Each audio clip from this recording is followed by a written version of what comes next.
Eh bien, bonjour, bonjour à tous, c'est Sandrine. Je suis ravie de vous retrouver une fois de plus pour la correction, comme chaque mardi, la correction vidéo ou l'enregistrement vidéo tout simplement de l'article de blog de la semaine.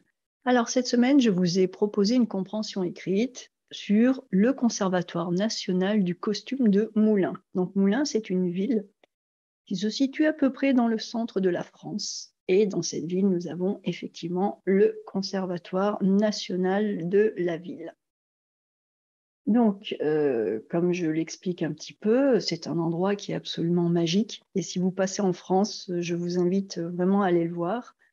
C'est vraiment quelque chose de très beau, c'est une petite merveille. Donc là, le site, je vous ai mis le lien du site du conservatoire. Et c'est vraiment quelque chose. Donc jusqu'au 30 avril 2022, il ne vous reste pas longtemps. Remarque, au moment où la vidéo sera publiée, ce sera trop tard. Donc tant pis. Mais bon, jusqu'au 30 avril 2022, il y avait une exposition sur le carnaval de Rio. Dans le texte de compréhension écrite, on va nous parler de la collection Nureyev, du danseur. Et puis, ici, on vous présente également le lieu dans lequel se trouve ce Centre national du costume. C'est un très joli bâtiment et comme vous voyez, c'est une petite ville, enfin une ville de taille très moyenne et c'est vraiment très joli. Donc si vous pouvez, allez-y, allez regarder ce site parce que vous verrez de très jolis costumes, de très jolies choses. Voilà.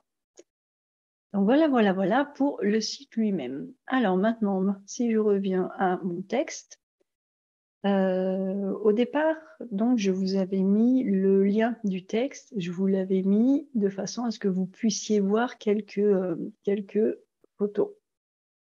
Et puis, quand j'ai voulu enregistrer la correction, ça m'a vraiment énervé d'avoir toutes ces publicités. Donc, j'ai copié le texte et je l'ai mis dans un document. Donc voilà, je voulais que vous puissiez regarder les quelques photos. Mais pour la correction, c'était vraiment absolument inconfortable. Donc j'ai copié le texte et je l'ai mis dans un document. Et ce document, je l'ai rajouté dans l'article de blog. Donc soit vous avez le lien du texte, ou alors vous avez voilà, le PDF du texte sans les publicités. Donc maintenant, je peux fermer cette page et voilà le texte sans les publicités que vous avez si vous voulez le lire un peu plus tranquillement. Alors, on y va, on va regarder nos questions de compréhension. Première question, que signifie la phrase de l'autre côté? Les dimensions de la pièce d'entrée frôlent la démesure. Alors, cette phrase, eh ben, on va aller la chercher. Donc, on a notre titre à Moulins, là où les costumes de scène font le spectacle.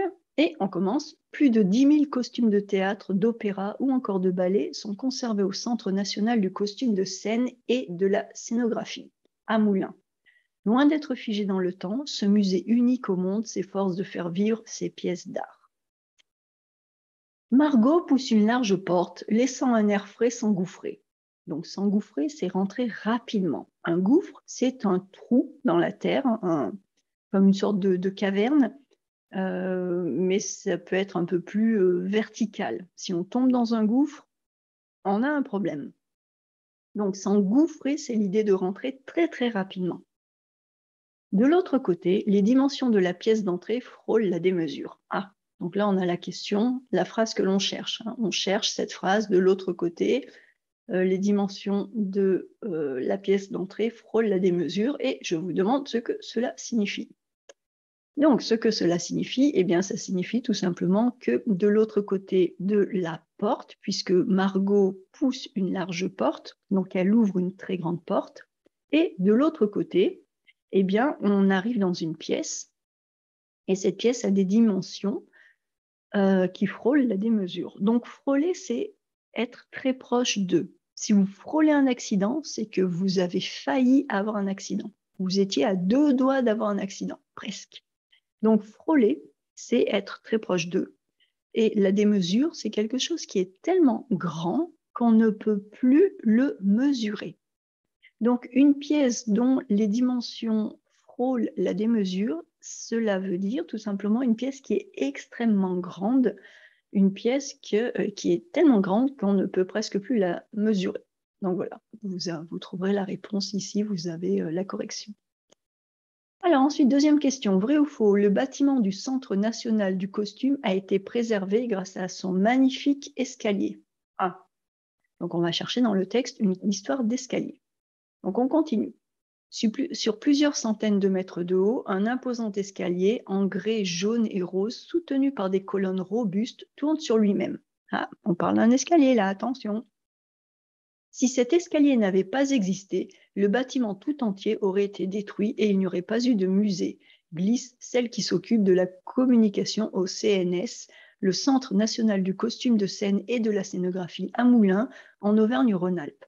Mais l'escalier a été classé monument historique et on a rénové le bâtiment pour en faire ce qu'il est aujourd'hui. Intéressant, intéressant, intéressant. Je reprends ma question. Vrai ou faux, le bâtiment du Centre national du costume a toujours été... Non, déjà la troisième question. Non, on est à la deuxième. Vrai ou faux, le bâtiment du Centre national du costume a été préservé, c'est-à-dire qu'il a été conservé, sauvé, grâce à son magnifique escalier. Et la réponse, la réponse, on l'a ici, c'est vrai. Hein, c'est vrai. C'est vrai, si cet escalier n'avait pas existé, le bâtiment tout entier aurait été détruit, il n'y aurait pas eu de musée, mais l'escalier a été classé monument historique. Alors, un monument historique, en France, comme il y a beaucoup de choses très anciennes, eh bien, le gouvernement peut décider de protéger certains monuments. Donc, ça peut être un château, une église, une vieille maison, une ancienne usine, enfin n'importe quoi, un bâtiment. Si l'État estime que ce bâtiment, ce monument a une valeur sur le plan historique, eh bien, ce bâtiment va être classé monument historique et donc à partir de là, il va être protégé. Donc, on ne peut plus le détruire, on ne peut pas le modifier comme on veut et il faut l'entretenir. Donc là, ce qu'on nous explique dans le texte, c'est que cet escalier, eh bien, je cherche mon texte est juste à côté, hop là, c'est que cet escalier, eh bien, comme il a été classé monument historique, du coup, il n'a plus été possible de le toucher, bien sûr, mais par extension, on ne pouvait pas non plus détruire le bâtiment, parce que si l'escalier à l'intérieur du bâtiment est classé monument historique, on ne va pas détruire le bâtiment juste pour laisser l'escalier, ce serait ridicule. Donc l'escalier a sauvé le bâtiment. C'est grâce à cet escalier. Mais si l'escalier n'avait pas été classé monument historique, on n'aurait peut-être pas le Centre national du costume. En tout cas, pas là-bas. Troisième question, vrai ou faux? Le bâtiment du Centre national du costume a toujours été réservé à la création de costumes. Alors. On continue, on cherche si ce bâtiment a toujours été réservé à la création de costumes. Alors, ce bâtiment dont Margot François parle, c'est le quartier Villars, une ancienne caserne militaire datant du XVIIIe siècle et qui accueillait jadis un régiment de dragons de cavalerie. Sous ses airs martiaux, presque austères, la bâtisse abrite pourtant depuis plus de 15 ans un musée rempli de joie et de folie, un musée dédié au spectacle vivant et à la conservation de ses costumes, mis en valeur lors d'expositions et d'ateliers. Je crois qu'on a notre réponse. Ce bâtiment, le bâtiment dans lequel il y a le musée, ce bâtiment dont Margot François parle, c'est le quartier Villars. Donc, le quartier Villars, vous allez le trouver, hop, si vous allez sur le bâtiment. Voilà, c'est ici. Ah, ça se sauve. Hop là, le quartier Villars, c'est cet endroit. Voilà, cet endroit de Moulins, de la ville de Moulins, c'est ici. Ça s'appelle le quartier Villars. Donc, ce bâtiment dont Margot parle, c'est le quartier Villars, une ancienne caserne militaire. Ah, une caserne militaire. Donc, une caserne militaire, c'est l'endroit où on met tous les militaires, hein. Et donc, ce n'est clairement pas un musée. Donc, à la question, on a déjà notre réponse, hein, à la question, est-ce que ce bâtiment a toujours été réservé à la création de costumes? Eh bien, notre réponse, c'est faux.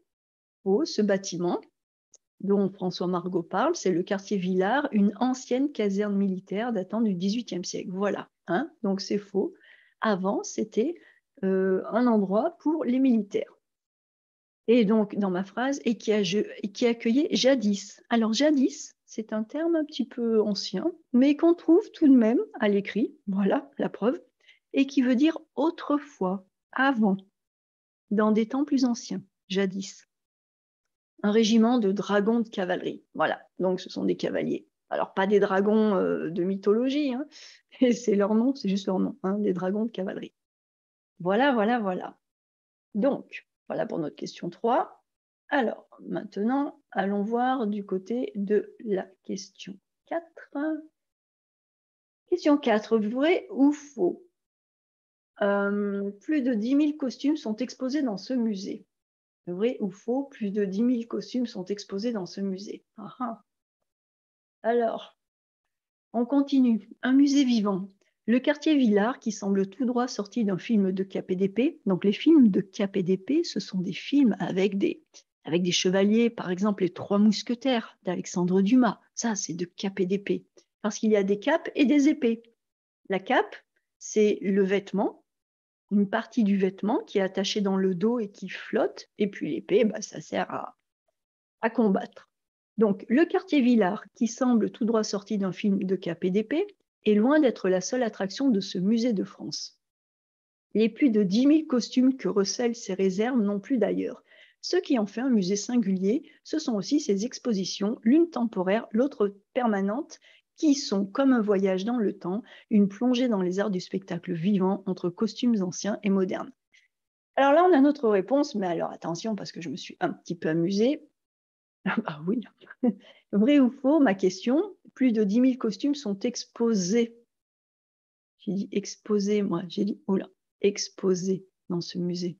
Exposés, c'est-à-dire montrés.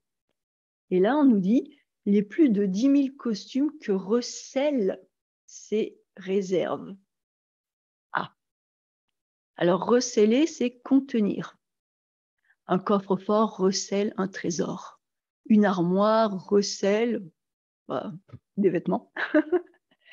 Mais recéler, alors ça, des vêtements anciens, voilà, de belles dentelles. Parce que recéler, c'est quand même l'idée de quelque chose de précieux, de contenir, de cacher quelque chose de précieux.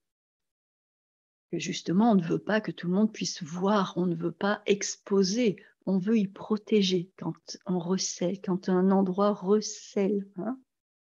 Donc, les plus de 10 000 costumes que recèlent ces réserves. Donc, nous avons effectivement plus de 10 000 costumes, mais qui sont un petit peu conservés, cachés, protégés dans les réserves. C'est-à-dire qu'ils ne sont pas exposés, ils sont dans les stocks, pour parler vulgairement. On ne parle pas des stocks d'un musée, justement, on parle de réserves, parce qu'on fait attention. On n'est pas juste en train de mettre les vêtements les uns sur les autres, on y fait très attention. Donc, à cette question, eh ben, la réponse était faux, parce que plus de 10 000 costumes sont exposés. Moi, j'ai demandé s'ils étaient exposés et faux parce qu'ils sont dans les réserves. Il y a effectivement 10 000 costumes en tout, mais ils ne sont pas forcément tous exposés. Ah là là, j'ai été méchante avec vous. Alors, 5, oulala, plein de choses. Pourquoi le musée a-t-il choisi d'exposer de façon permanente une collection Nureyev? A, parce qu'il s'agit du plus grand danseur de tous les temps. B, parce qu'il s'agit du danseur qui avait les plus beaux costumes de la danse classique. C, parce qu'il s'agit du plus grand danseur de la deuxième moitié du XXe siècle.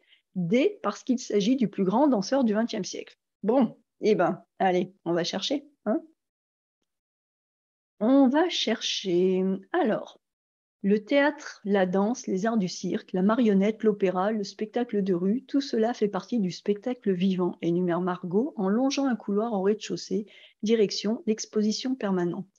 Les lumières s'assombrissent. Seuls quelques spots lumineux viennent éclairer de magnifiques costumes de ballet précieusement exposés derrière deux grandes vitrines. Ici, l'on peut voir toute l'année la collection Nureyev, en hommage à Rudolf Nureyev, considéré comme le plus grand danseur de ballet masculin de la seconde moitié du XXe siècle. Ah, je crois qu'on a notre réponse. Donc, Rudolf Nureyev, danseur très très grand danseur russe. Alors, je ne sais pas s'il était juste d'origine russe aussi. Oups, les passionnés de danse me pardonneront. J'ai un petit doute. Bon, j'irai demander à Google après. Mais donc, Rudolf Nureyev, oui, je vais y arriver, voilà. Non, j'y arrive pas, donc je passe. Est considéré comme le plus grand danseur de ballet masculin de la seconde moitié du XXe siècle. Donc là, de tous les temps, ce n'est pas ça.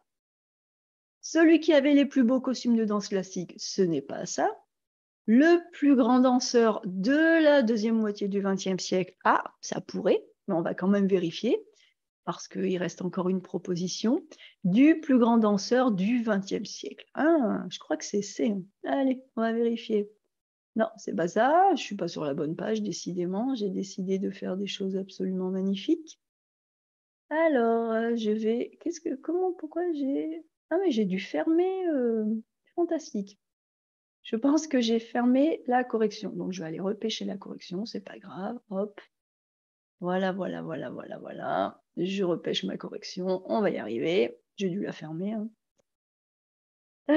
Parce qu'il s'agit du plus grand danseur de la deuxième moitié du XXe siècle. Réponse C, c'est bon, on est tout juste. Alors, ensuite, question numéro 6. L'exposition comporte uniquement les costumes de Rudolf Nureyev. Ah, alors, hop là, hop là, hop là, hop là. Alors, est-ce que l'exposition... Donc, on continue. Les costumes de Nureyev et de ses partenaires semblent flotter, pleins de vie sur des fonds noirs. Le haut des pourpoints de Casse-Noisette, 1962, ou encore de Roméo dans Roméo et Juliette, 1977, ont du volume, laissant peu à peu place à une taille ajustée. Ce sont les vraies mensurations de Rudolf Nureyev. On a récupéré les costumes à plat, puis on a effectué tout un travail pour qu'ils puissent être exposés, portés, suivant la forme du corps du danseur.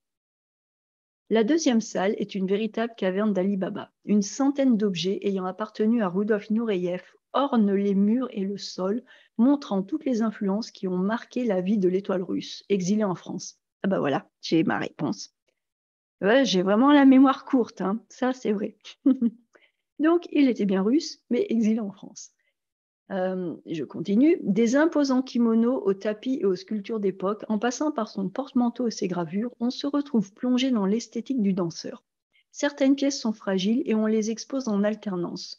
Donc, on peut venir plusieurs fois au musée sans jamais voir la même chose, indique Margot. Alors, par rapport à notre question. La question, c'est l'exposition comporte uniquement les costumes de Nureyev. Et si je regarde mon texte, là, on arrive à l'exposition. Ici, on peut voir toute l'année la collection Nureyev, donc une exposition consacrée à Nureyev.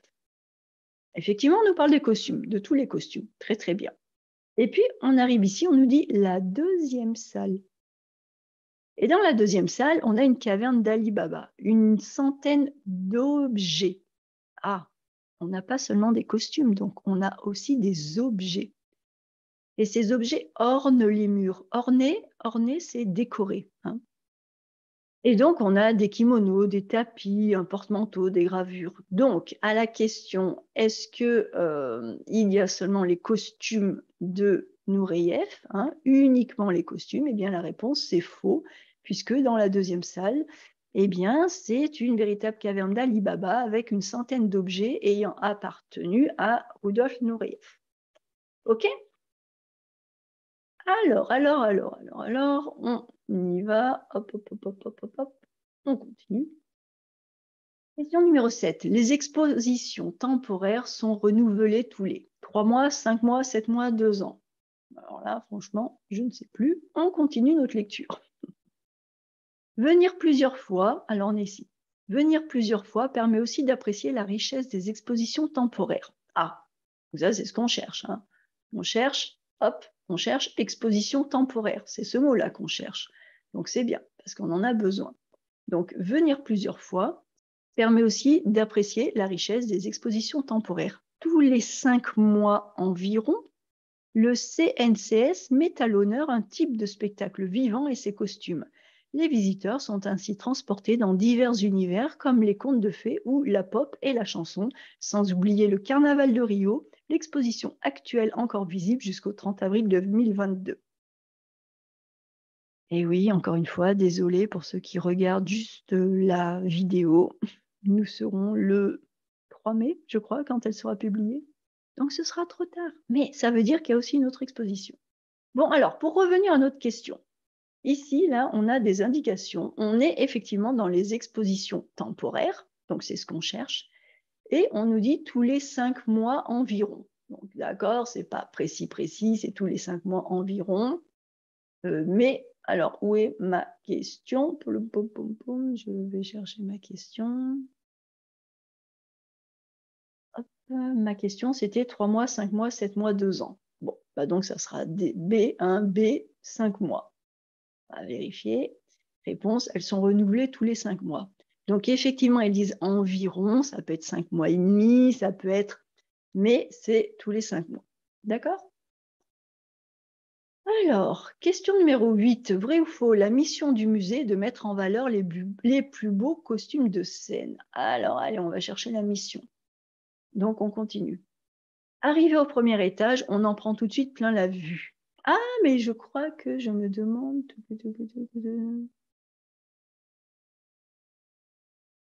Je pense que je me suis un petit peu amusée à mettre une question à contre-courant. Voilà, ouais. Là, j'étais un petit peu... La mission du musée est de mettre en valeur les plus beaux costumes de scène. Et je pense que je me suis amusée à replonger un petit peu, par rapport voilà. Il faut remonter un peu dans le texte. Là, j'ai été un petit peu méchante, mais c'est pas grave, c'est pour vous habituer parce que lors du DALF, les questions ne sont pas toujours posées dans l'ordre chronologique, dans le déroulement du texte. Parfois, on vous demande de revenir. Et là, c'est ce que j'ai fait, j'ai été méchante.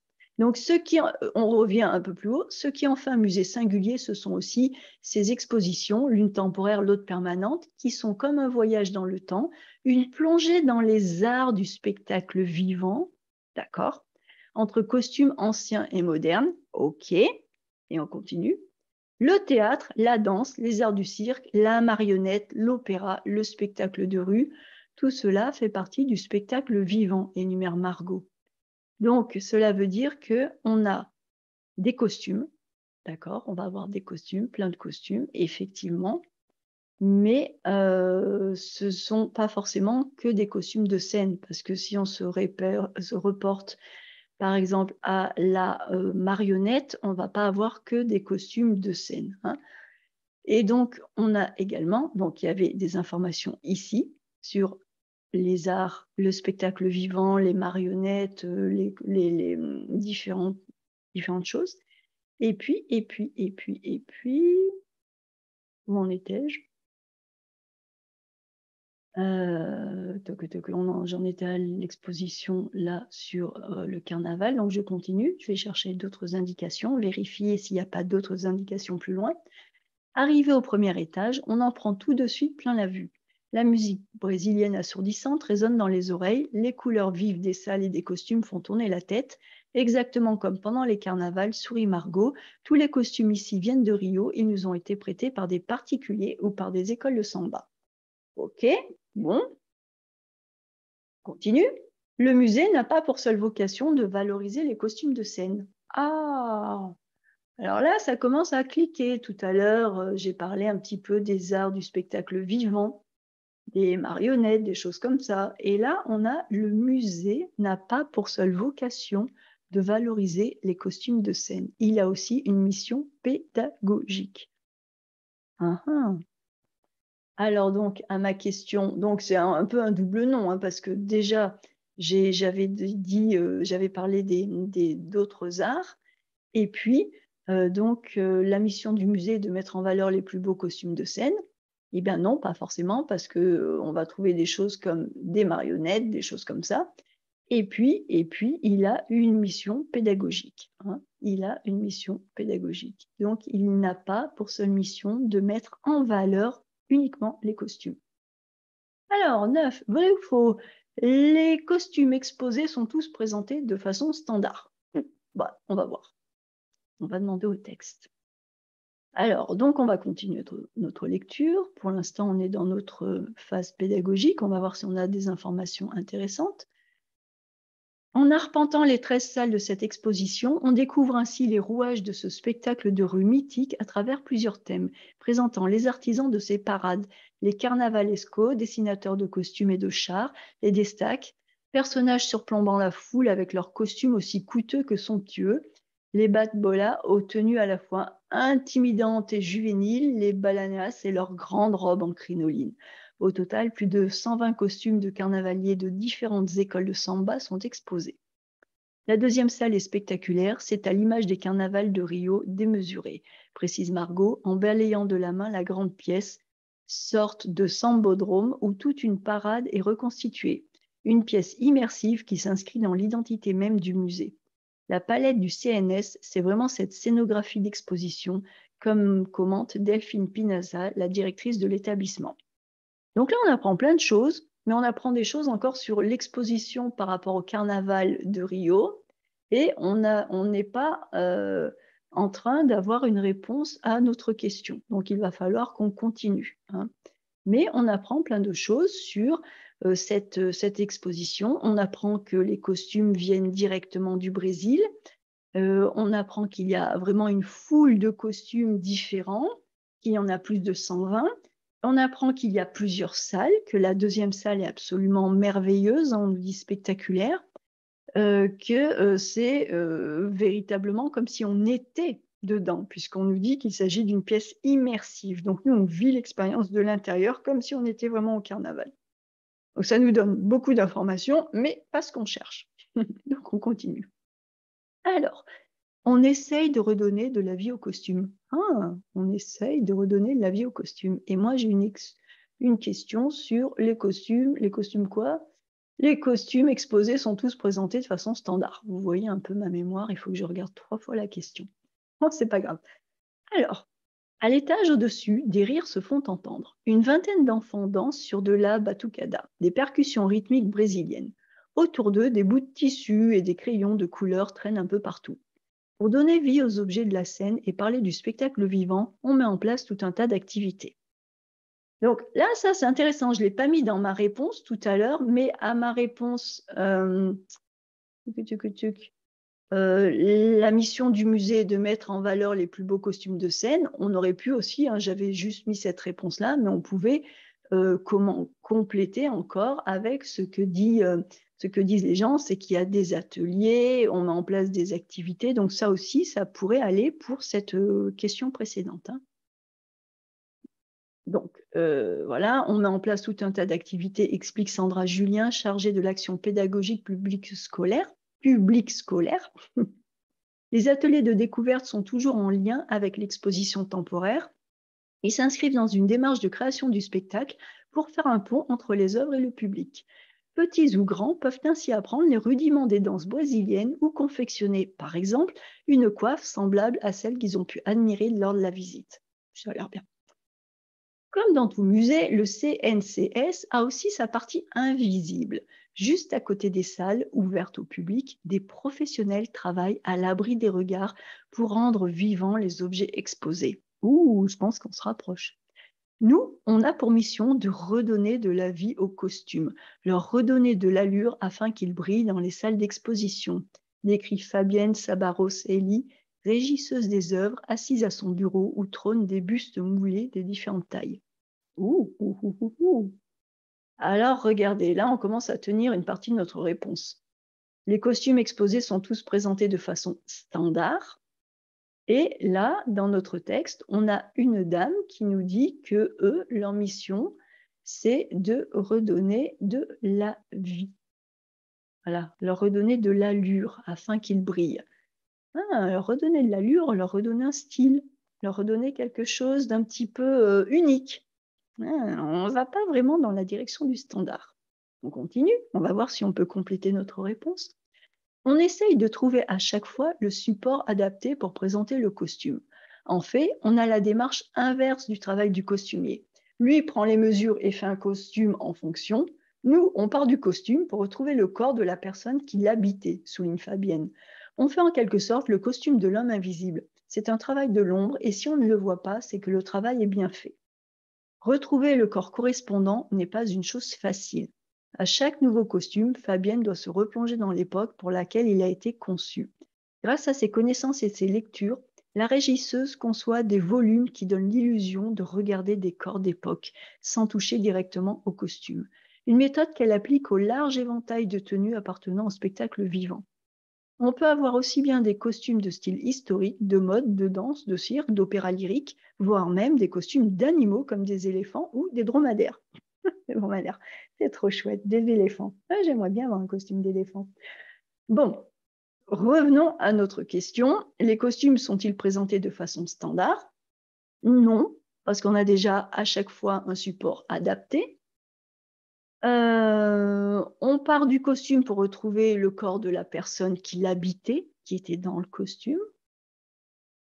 Voilà. Retrouver le corps n'est pas chose facile.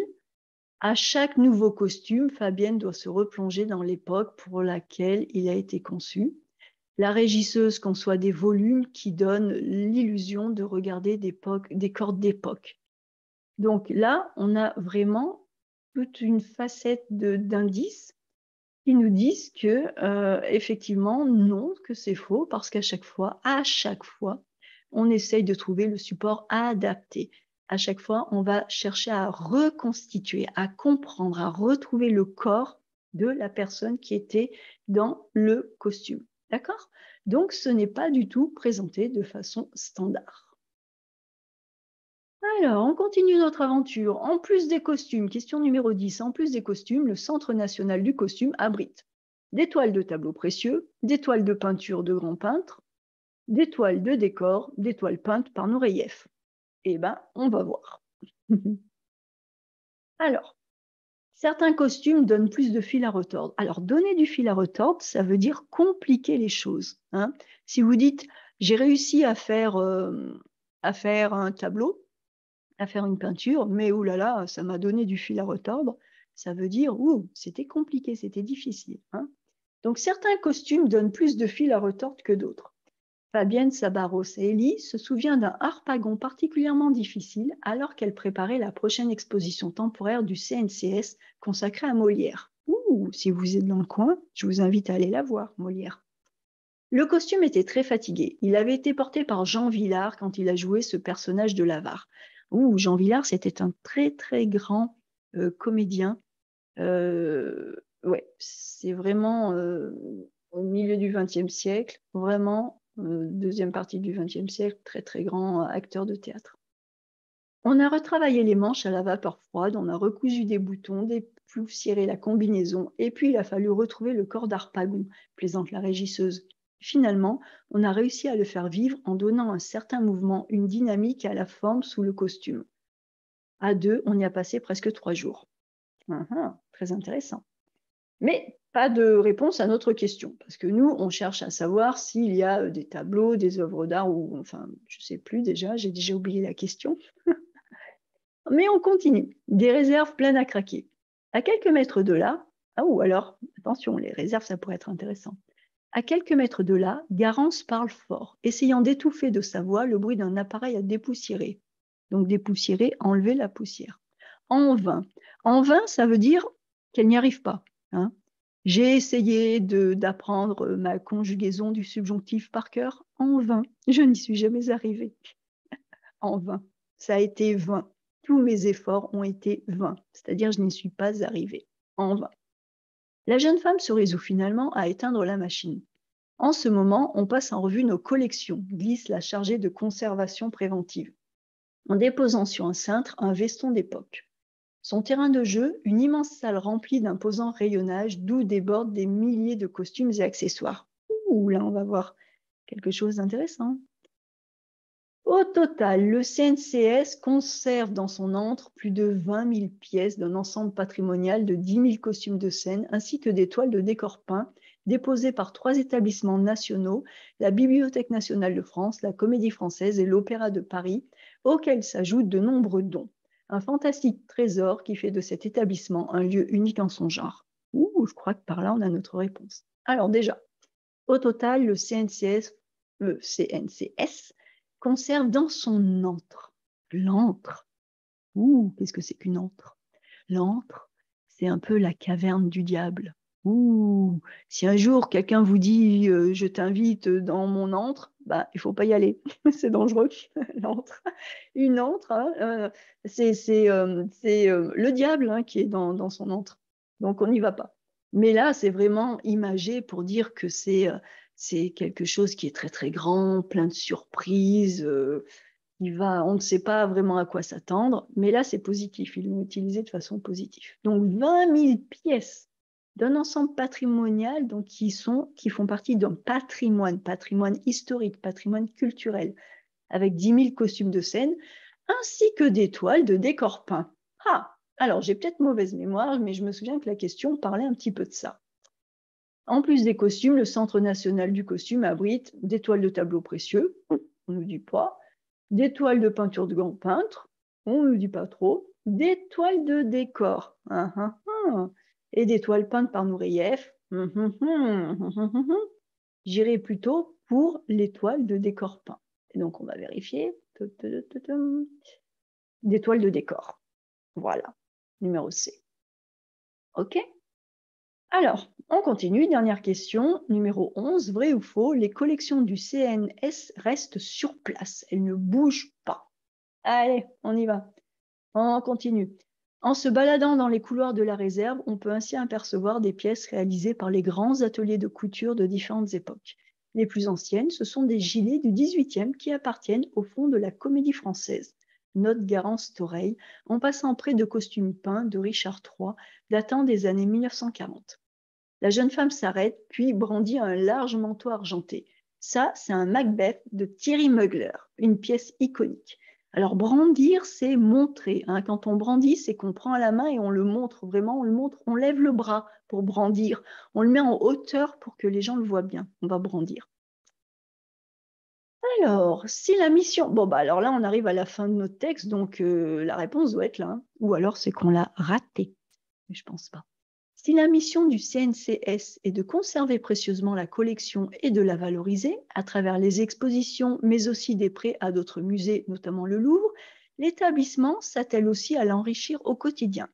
Malheureusement, on ne peut pas tout accueillir, déplore la directrice Delphine Pinaza. Alors déplorer, c'est regretter, c'est quand on est triste, hein, on a du regret.